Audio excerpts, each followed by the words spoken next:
Hello, I'm Sally Pointer. Welcome to part 2 of making an orange peel box. A huge thank you to everyone who watched part 1. I think it's been my most popular video ever. And when we last saw the boxes, they looked like this. They'd just been made, they'd only just dried out, and many of you have gone on to try this either with oranges like I did, or with grapefruits, lemons, all sorts of other citrus. I'm hearing great things about how your boxes are coming on. But I did mention that the originals were quite frequently covered with a thin layer of paper mâché and decorated. So I'm going to have a quick go at doing that. I'm not promising high artwork. This is very much a proof of concept video, but I think it's a really nice way of finishing your boxes and making them into something that will last for years and years. This is the box that I made in my last demonstration video. And if you recall, we fitted this one around two ends of a spice jar. And when I took them apart, this end cracked slightly. Now, this has been kicking around in my kitchen for the last month since I made that video, and the crack is quite bad. We definitely need to do something about it. But overall, this is a nice little pot. The reason that these fit together is because this side is just very, very slightly bigger than this one. And the two just pop together. Reminds me of one of those little macaron sweeties. So I want to preserve that general fitting, but I also want to tidy this up. Before I paper mâché this to reinforce this, I'm just going to flatten these rough edges a bit. And the way that I'm going to do that is with a piece of sandpaper. Now mine just happens to be a sanding disc because that's what I had available. Flat sandpaper, absolutely fine. Put it on something flat if you can, because then it's very, very easy to sand down. And I don't need to take too much of this. I really just want to flatten it a little bit. And if I've got a bit like here with a little bit too much material, we can just refine that. So I'm going to do a moment or two of this on camera and then I'll turn it off because you don't need to hear me sanding all in the background.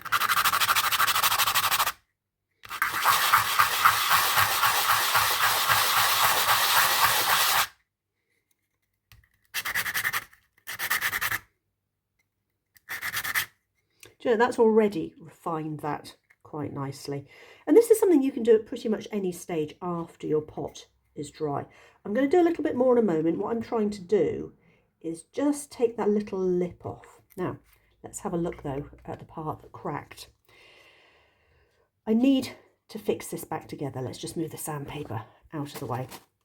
And I want to do this quite delicately. I'm going to be using just tissue paper to make the paper mâché. And my paste is I don't think it's going to fit under there. This is a bookbinder's paste that I just happen to have in my cupboard. You could just use a plain PVA. I've got a stiff brush. I'm going to get a good bit of paste onto my brush. And I'm going to start by getting into those edges. I just want those to soften very, very slightly before I start, so that they glue back together when we get to the actual pasting bit. So we're starting with that damaged bit. And then what I'm going to do is I'm going to give the entire thing a really good pasting over. So I'm pretty sure ordinary PVA glue would be absolutely fine for this. I haven't sanded these edges yet because at the moment I think this particular pot is quite fragile, and I can sand it afterwards. This is why we leave the orange part on the inside, so that if you're decorating your pot or you're papier-mâchéing it to reinforce it, you keep all the nice scented bit on the inside. Okay, so that has sort of filled the gaps, but that's not really the point. What we want to be able to do is just ease those back together. So we're going to tear some little strips off. Tearing is much better than cutting. The reason for that is these slightly frilly edges will blur together seamlessly. And I'm going to start a bit like putting a butterfly suture onto a wound. I'm going to stick down one side. I'm going to ease the other side into place. And I'm going to smooth down. Now I might need to keep a little bit of pressure on that. So maybe what I should do is tear a few bits first. And you are going to get sticky fingers while you're doing this, so sometimes it's a good idea to tear bits first. Maybe I should have done that. There we are. Let's tear a few bits first. Okay, that's better. Right. So going back to this bit, that's held quite well, but you can use your brush just to smooth things in.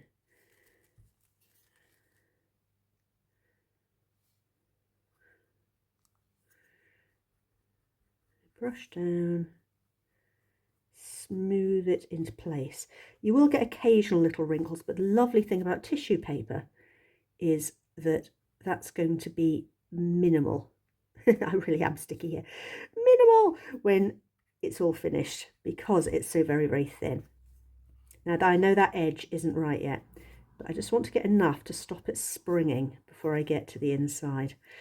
That little bit of orange peel has lifted slightly on the inside, but I think as our papier-mâché progresses, I'm going to be able to poke that down into place. So yeah, don't be afraid to sort of massage it a bit. Okay, let's go back to pasting and sticking. And it's amazing, I did a little practice run earlier just before I made this. I didn't get into any sticky messes with my practice run. The one that I want to show you on video, of course, is getting me into a mess, but then mess probably is my middle name. The important thing though is just to be relatively systematic. Paste things down, use your brush to work bits around the corners, and just build it up a bit at a time. Depending on the effect you want, you may only want a couple of layers of tissue paper, and that will give you a smoother, somewhat reinforced effect, but won't really detract from the intrinsic nature, the intrinsic texture of the orange peel. If you want something very, very smooth, maybe you're planning a really beautiful piece of artwork on it, then yeah, perhaps you want to do a little bit more of it.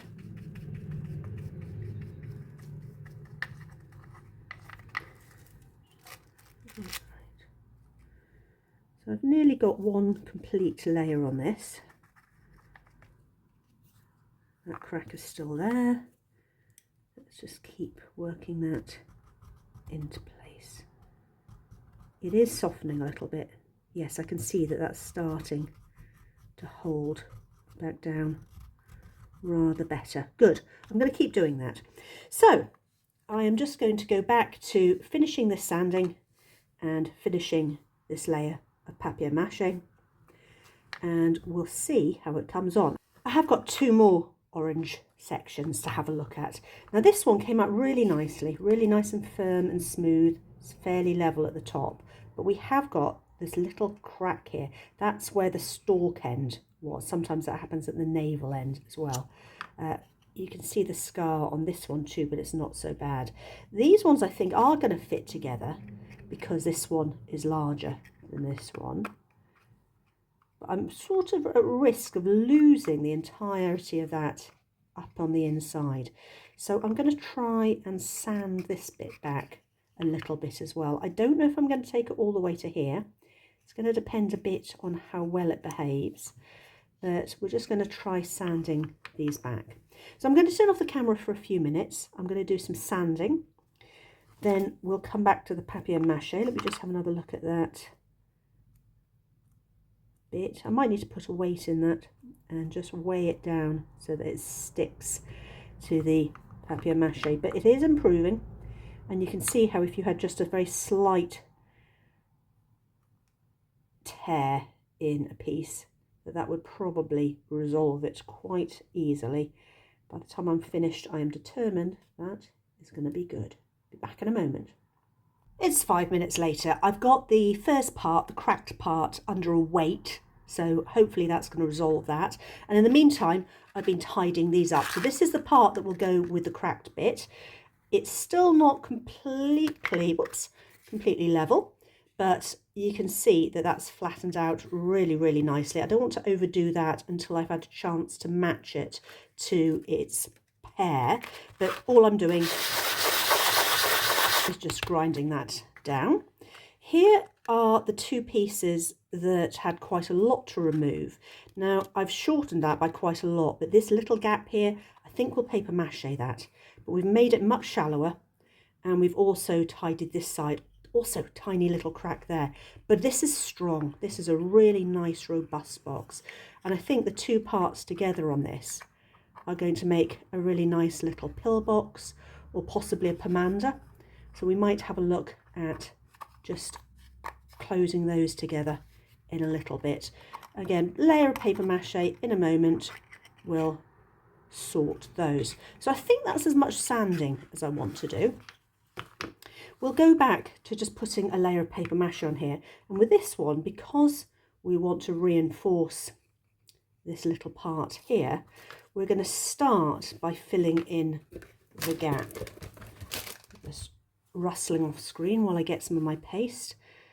So wherever you're filling in, just start by getting a bit of paste on to let things soften.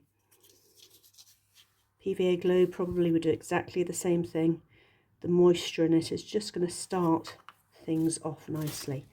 I'm sticking with my basic tissue paper, and in this case I'm going to want to take this little piece up over the edge. So we're going to make sure that that's really nicely pasted down, and then just use your brush to encourage that over the inside. I don't want to put too much paper mâché on the inside because I want all that lovely orange peel with its scent to retain, but I just want one little layer before we put the rest onto this, just to make sure that that's really supported. I'm going to do exactly the same on this one, just the smallest little bit covering the join. Let's try that end actually. I think we can get away with a very small amount here.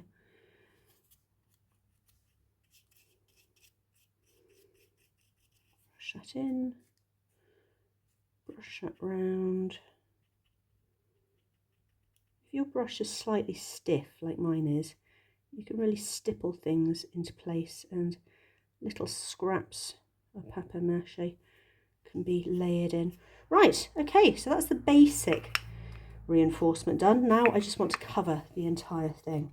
So I'm going to start by pasting the entire surface. That gives it a moment to soften and settle in.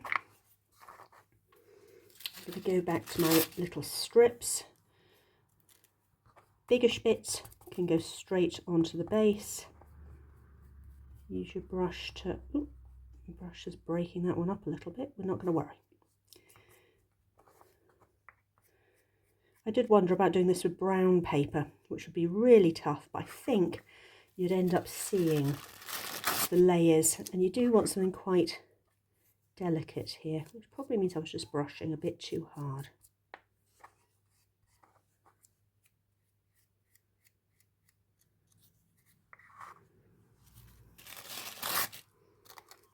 You see, these pieces can be relatively large where they're sitting on the base of the pot.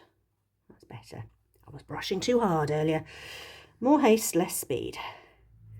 Just be gentle as you come around the corners.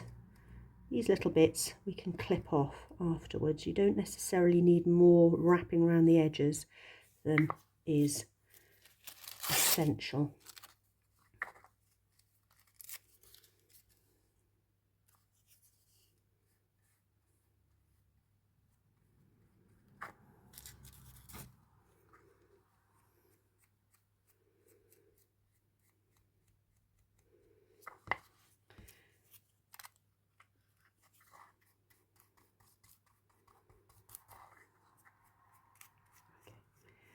Once you've got a bit mostly round, look at it critically. I can see that I'm missing a bit here, I'm missing a bit here, I'm missing a bit here and here.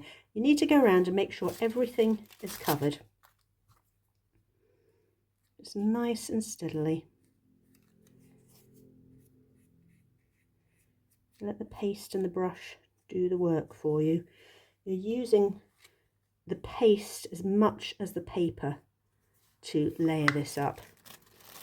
You want that really nice little coating that's going to firm everything up and give you a smooth surface to paint on.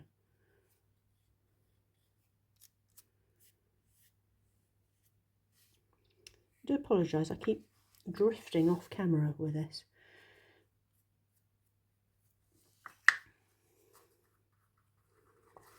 Alright, we're nearly there. I can definitely see a big bit here, so let's get a bit more paste on that, make sure everything sticks. And what we might do is work right along the edge.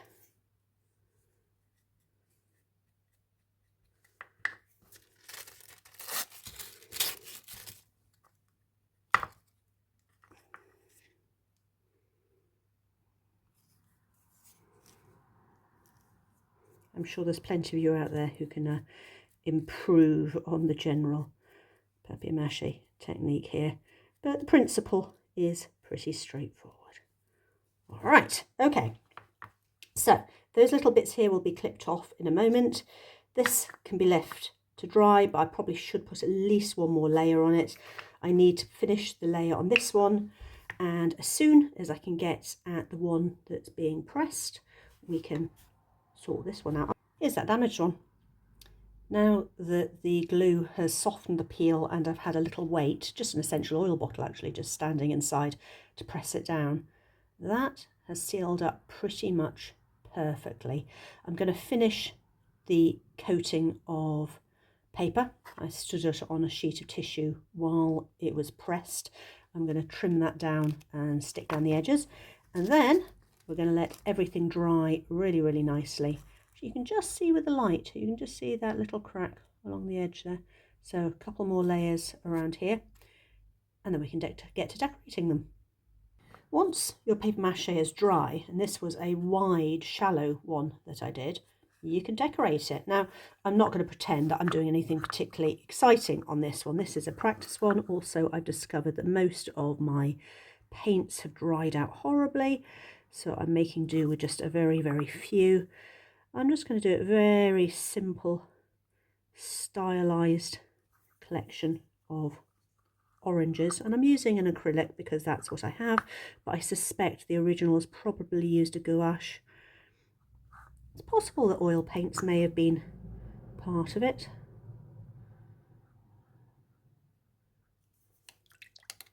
But keep your designs quite straightforward and you'll generally do all right. So let's have a few more oranges. I'm going to highlight them a little bit later.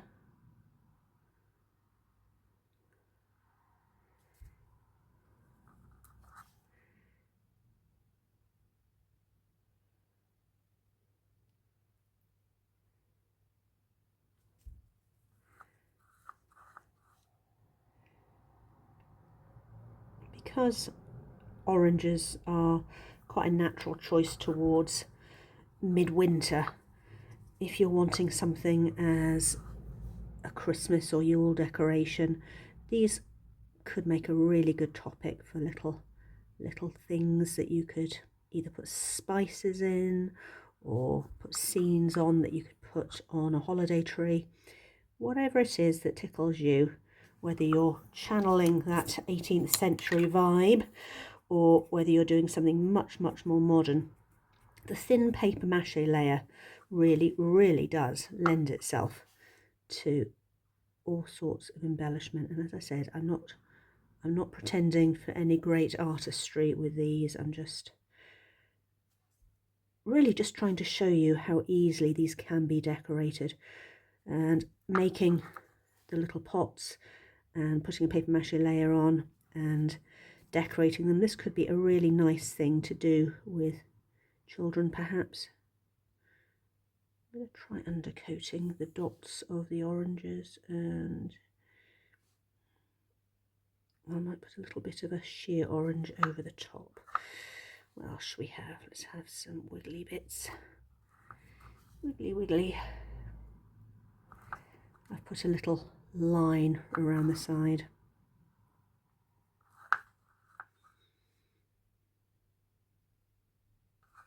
You see, they don't have to be anything fancy. I know a lot of you are much, much better artists than me, and when you're not doing this with a camera stuffed up your nose, then I'm sure you will come up with things that are infinitely more artistic.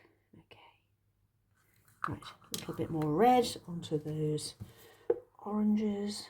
So red, doing this off camera.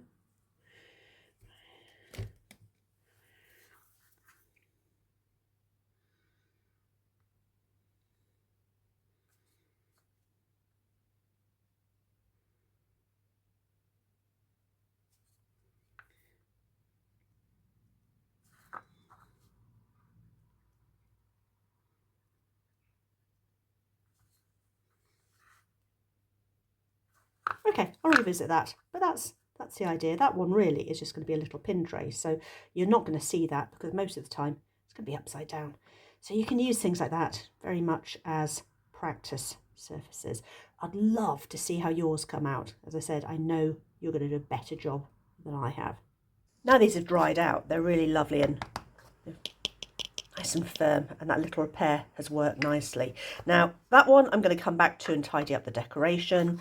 The one that had the crack in it is now really lovely and solid and back to looking like a little macaron. I might leave that for the moment because I haven't decided how I want to paint this one. Probably something very 18th century. And of course the wonderful scent from the orange peel is on the inside.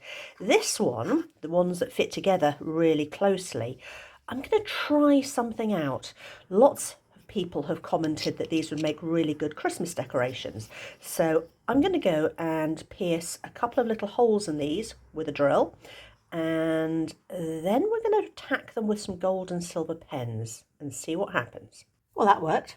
Just 3 little holes. I put a piece of wood underneath and drilled from the inside. You can see a slight raising where the drillings come through, so I'm just going to lap that back on my sandpaper. That's a work of seconds. Now, what I think I'm going to do is let's just try some little snowflakey type things. Very, very straightforward. I'm not being terribly complicated about this because I'm imagining this as a sort of thing you might try doing with children. And if I make it too fancy, it doesn't always look achievable. So quite like the gold bits. Let's have some gold spots.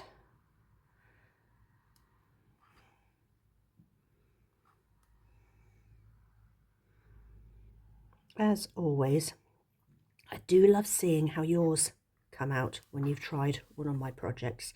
So please do feel free to tag me on social media. It's Sally Pointer Heritage, very easy to find on Facebook and Instagram.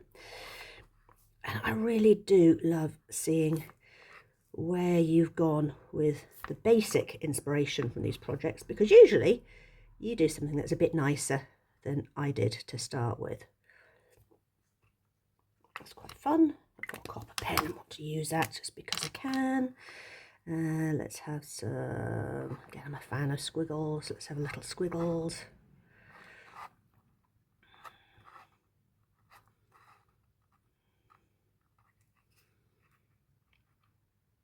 Definitely think that snowflake could have been a little bit more elaborate, but we're not going to worry about it.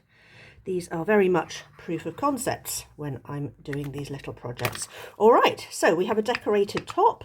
I might come back to that later and do something a bit more glamorous. But in the meantime, the plan is I'm going to fill this with cloves so that you get that beautiful combination of the orange peel, and it does smell amazing, and the cloves. Pop those together because they fit really nice and tightly. And then I'm going to use a ribbon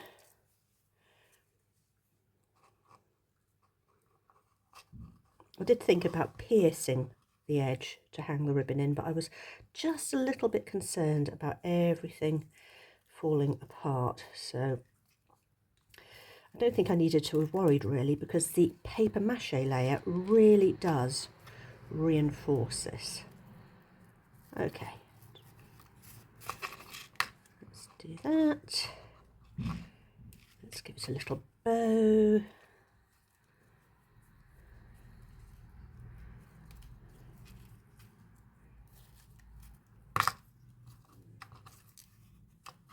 And then we have a little pomander, which I can hang on the Christmas tree as an ornament, and it smells wonderful and it's refillable.